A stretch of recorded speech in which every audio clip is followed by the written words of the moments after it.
Atau kita justru berpaling dari prinsip tersebut dan memilih di mana suara oligarki diberi prevalensi, mengesampingkan kesejahteraan umum, dan mengabaikan kepentingan nasional yang lebih luas. Sepertiga pemilik ekonomi negeri ini sebenarnya berada di pasangan tertentu. Kita pakai istilahnya Jeffrey Winters ya, soal oligarki. Oligarki itu adalah wealth defense industry, jadi industri mempertahankan kekayaannya. Jadi industri yang mencoba bekerja dengan cara mempertahankan kekayaannya. Apakah dia peduli pada siapa yang memimpin negara? Dia hanya peduli pada siapa yang memimpin negara, dan kemudian negara itu bisa dipakai untuk mempertahankan kekayaannya. Sebatas itu. Dan itu yang membuat kenapa kemudian di kasus kita barangkali oligarki menjadi pemegang peranan faktor. Menarik misalnya kata-kata ada salah seorang pengusaha yang mengatakan sepertiga pemilik ekonomi negeri ini sebenarnya berada di pasangan tertentu. Itu sebenarnya menggambarkan betapa kemudian kasus Indonesia itu pengaruh oligarkinya sebenarnya cukup kuat. Dan itu yang membuat ya kerangka demokrasi kita menjadi makin berat. Saya Gen X, mungkin ada yang milenial, mungkin ada yang lebih tua lagi, apapun lah. Pak Eros tadi benar sekali, kita sudah lintas organisasi, juga lintas generasi. Jangan hitung-hitungan lagi kita bebani, ini mahasiswanya yang mesti bergerak, tidak. Kita semua, kalau semuanya masih punya akal sehat, masih punya kompas moral yang benar, kita semua yang harus bergerak, masing-masing. Saya, kalau Pak Prabowo misalnya nonton ini misalnya nih, udahlah segera cut saja hubungan dengan Jokowi. Itu satu-satunya jalan untuk bisa menjadi pemimpin yang sebenarnya. Ganti orang-orang Jokowi di lembaga-lembaga penegak hukum, termasuk KPK misalnya. Apakah bisa dilakukan untuk itu? Kepolisian, kejaksaan, KPK itu memang harus bersih. Nah, yang sekarang terjadi juga ada istilah dalam teori politik itu kan deep state. Jadi dalam sebuah negara, pemerintahan, ternyata orang-orangnya ini menjadi musuh dalam selimut. Jadi ada orang-orang yang hendak mensabotase pemerintahannya Pak Prabowo karena kesetiaan mereka ternyata bukan pada Pak Prabowo, tapi pada si mantan. Mereka adalah orang-orang yang masih bergerak untuk kepentingan si mantan. Kalau saya nggak memberikan pertanyaan, rugi saya datang pada hari ini ya. Bapak bangsa M. Nasir mengatakan jangan berhenti mendayung, karena arus akan membawa hanyut ya. Pada hari ini kita sudah membuktikan. Saya ingin mengatakan di hadapan para narasumber sekalian, Rizal Fadilah dalam tulisannya mengatakan Jokowi adalah penyandera, penjahat, dan penjajah. Kita paham semua menteri dan aparat tunduk kepadanya. Bahkan setelah berhenti pun tidak cukup untuk membuat dia menjadi orang yang berhenti cawe-cawe. Nah, saya ingin mengatakan ada setidaknya 3 yang saya catat yang berjuang pada hari ini. Satu diantaranya Tom Lembong, ya, dia sudah berhasil melepaskan dirinya dengan mengatakan bahwa impor itu sepengetahuan dan petunjuk dari Jokowi. Kedua, manusia merdeka yang bernama Said Didu, yang jelas-jelas ingin memperjuangkan bangsanya, tapi dia justru dilaporkan oleh Ketua Abdesi Desa Blimbing. Kemudian yang ketiga tentu saja dari partainya Bang Deddy, yaitu Mas Hasto, Sekjen PDIP, yang mungkin terinspirasi dari manusia merdeka. Mulai dari Presiden Soeharto sampai sekarang, hanya Bapak Jokowi yang bisa lihat orang Papua. Walaupun Papua ini terkenal dengan kekayaan alam yang tinggi, tapi presiden yang lain tidak pernah datang. Dong anggap bahwa Papua ini anak tiri dan bukan bagian dari NKRI. Tapi hanya Jokowi yang rasakan bahwa orang Papua bagian dari Republik ini. Bahwa Jokowi itu memperhatikan kita NTT itu tidak pernah dianaterikan. Saya bukan membela orang, terus terang aja. Untuk apa sekarang saya, apa tuh istilah tentara, ngolor, menjilat, ya kan? Bukan saya bela-bela Pak Jokowi karena person, tidak. Saya mau katakan apa adanya. Kalau ada kekurangan, kita semua ada kekurangan. Semua pemimpin ada kekurangan. Saya sama sekali bukan penggemar Bambang Pacul, tapi politisi PDIP ini punya nasihat yang sangat layak didengar. Desember tahun lalu dia menasihati masyarakat untuk tidak menyerang Jokowi. Bambang menegaskan, dia sendiri bukan pro Jokowi, tapi dia bilang Jokowi jangan diserang karena Jokowi orang baik. Jangan salah loh, jangan pernah lawan orang baik loh Pak. Ini rumus dari kakek saya, jangan lawan orang baik. Yang kedua, jangan lawan orang cantik. Kalah kau sama orang itu, kata Bambang. Kalau soal jangan melawan orang cantik sih saya tidak setuju dengan Bambang. Tapi soal orang baik saya pikir itu sangat benar. Dan sekarang ini kita bisa melihat buktinya. Jokowi bisa dibilang sebagai presiden yang paling banyak dihujat, dicerca, dinyinyiri, dan bahkan difitnah selama ini. Bisa dibilang selama 10 tahun berkuasa, Jokowi tidak pernah bisa hidup tenang tanpa cercaan. Dia betul-betul terlihat sebagai seorang negarawan sejati. Hasil survei terakhir dari LSI DNIJA menunjukkan saat ini 80% masyarakat menyatakan puas dengan kinerja Jokowi. Mayoritas masyarakat mencintainya. Masyarakat menyambut kedatangan Prabowo juga karena antara lain faktor Jokowi. Singkat kata, Jokowi naik ke dan turun dari panggung kekuasaan dengan membawa kebahagiaan bagi masyarakat Indonesia. Tapi sebaliknya, Jokowi juga melahirkan rasa sakit dan pahit di hati kaum pembencinya. Dan kali ini saya ingin bicara soal kaum sakit hati ini. Terus terang saya iba melihat mereka. Saya sulit bisa membayangkan betapa rasa frustrasi yang melanda diri mereka. Segala hal sudah mereka lakukan untuk menghancurkan Jokowi. Segala jurus sudah dikeluarkan. Mereka terus-menerus memframe bahwa Jokowi adalah pengkhianat demokrasi, pengkhianat konstitusi, pengkhianat rakyat. Berulang kali mereka menyatakan rakyat harus memakzulkan Jokowi. Tapi tidak tumbang sampai hari kampanye ini. Mereka ini cuma jadi bahan tertawaan. Mereka seperti bermimpi di siang yang terang benderang. Mereka bermimpi, mereka berhayal, mereka halusinasi. Kita misalnya bisa melihat acara Indonesian Lawyer Club yang mau besar pekan depan mau apa.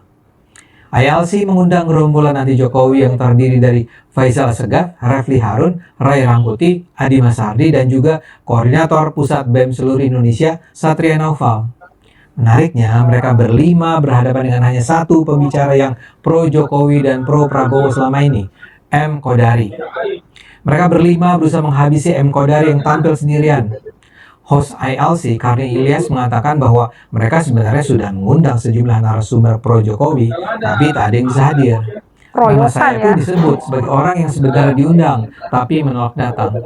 Soal Benar ini tidak? saya perlu klarifikasi. Kalau saya diundang, hampir pasti saya datang. Masalahnya, saya tidak menerima undangan itu. Nah, loh. Memang mungkin saja terjadi miskomunikasi. Tapi akibatnya ya hanya Kodari yang harus menghadapi serangan kaum sakit hati ini. Namun yang ingin saya tekankan sebenarnya adalah kita bisa melihat betapa pahitnya sikap 5 orang pembenci Jokowi itu. Mereka mengarang bebas, berimajinasi liar tentang kejahatan Jokowi. Sayangnya, mereka kali ini harus berhadapan dengan Kodari.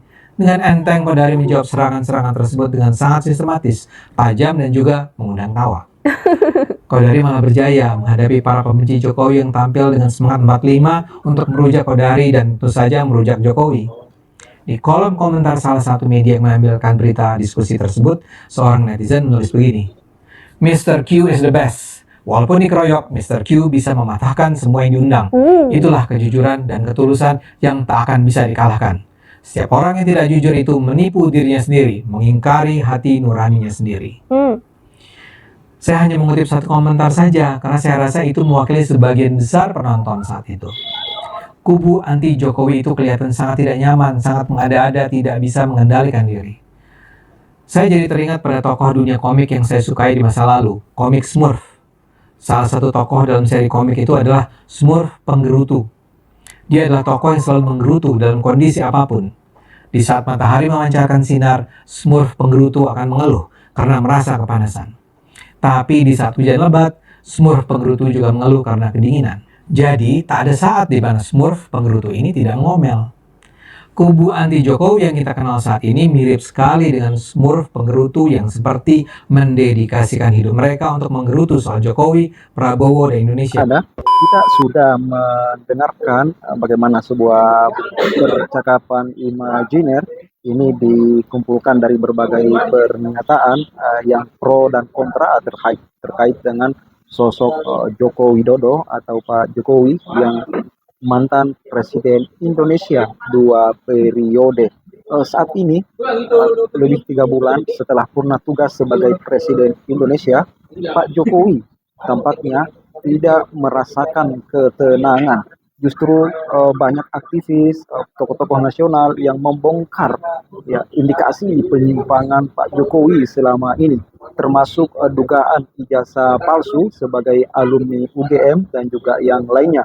Dan yang terbaru yang menggemparkan Indonesia dan juga bikin para ternak Mulyono bergolak adalah apa yang dirilis oleh posisi RP yang memasukkan Pak Jokowi sebagai salah satu politisi, pemimpin, tokoh yang paling terkorup di dunia. Dan belum lagi indikasi-indikasi penyimpangan lain, misalnya yang saat ini lagi hangat adalah cengkraman oligarki yang mencuat di Tangerang, khususnya di PIK 2, Pantai Indah Kapuk 2, dan juga pagar bambu yang memakan lautan. Dan hari ini nelayan dan juga para aktivis yang dikomandoi oleh Pak Said Didu turun tangan langsung membongkar, mencabut bambu-bambu itu. Sebelumnya Pak Prabowo juga memerintahkan langsung kepada TNI, dan ini lagi-lagi di belakangnya adalah oligarki, sebuah korporasi besar yang juga diduga diberikan jalan oleh Pak Jokowi ketika jadi presiden. Sejumlah kasus-kasus ini terus mencuat, dan para mereka aktivis ini menggugat bahwa Pak Jokowi ini harus diadili. Banyak sekali tokoh-tokoh, misalnya Amin Rais, Rocky Gerung, dan juga Refli Harun, Bang Said Didu, Bung Edi, dan banyak lagi yang terus mencecar, mencari, meminta keadilan bagi penegak hukum untuk memproses seluruh indikasi penyimpangan yang dilakukan oleh Pak Jokowi itu sendiri, termasuk diskusi yang sudah kita dengarkan tadi. Dan inilah para pemuja Mulyono, Pak Jokowi, ketika ada kritikan yang diberikan kepada Pak Jokowi, maka para buzzer-buzzer ini kembali membuat respon balik, seakan-akan para pengkritik Jokowi ini yang mencari titik kebenaran dari sejumlah indikasi penyimpangan Pak Jokowi mengira bahwa membenci Pak Jokowi secara pribadi, hanya ingin menjatuhkan wibawa Pak Jokowi yang di mata mereka adalah presiden terbaik Indonesia. Itulah bahasa para ternak Mulyono selama ini. Padahal kita yang memberikan kritik ataupun yang kontra bukan menyerang secara pribadi, tapi kebijakan, karena rakyat itu butuh harus memberikan kritikan, harus meluruskan pemerintah ketika ada penyimpangan yang terjadi. Karena bagaimanapun Pak Jokowi selama 10 tahun sebagai Presiden Republik Indonesia, seluruh hidupnya difasilitasi oleh rakyat. Ya, mulai dari bangun tidur hingga tidur kembali, semua dibiayai dari hasil iuran rakyat. Untuk itulah rakyat berhak untuk memberikan kritikan, masukan kepada Pak Jokowi. Jadi disinilah yang tidak bisa mengaktifkan akal sehat para pemuja Pak Jokowi ini, yang menganggap para pengkritik Pak Jokowi adalah ingin menjatuhkan wibawa Pak Jokowi. Nah, kita akan lihat bagaimana nantinya, karena makin ke sini 3 bulan lebih Pak Jokowi menjadi purna tugas dari Presiden Indonesia, hantaman-hantaman itu makin deras dari para aktivis, dari juga publik tanah air. Dan apapun itu, kita semua mencintai Indonesia, kita ingin terus melihat Indonesia kuat, maju, dan berkembang, dan kita doakan semoga Presiden saat ini Pak Prabowo Subianto senantiasa diberikan kekuatan, ketabahan untuk mewujudkan cita-citanya sebagaimana yang dicita-citakan oleh para pendiri bangsa. Sekian, terima kasih.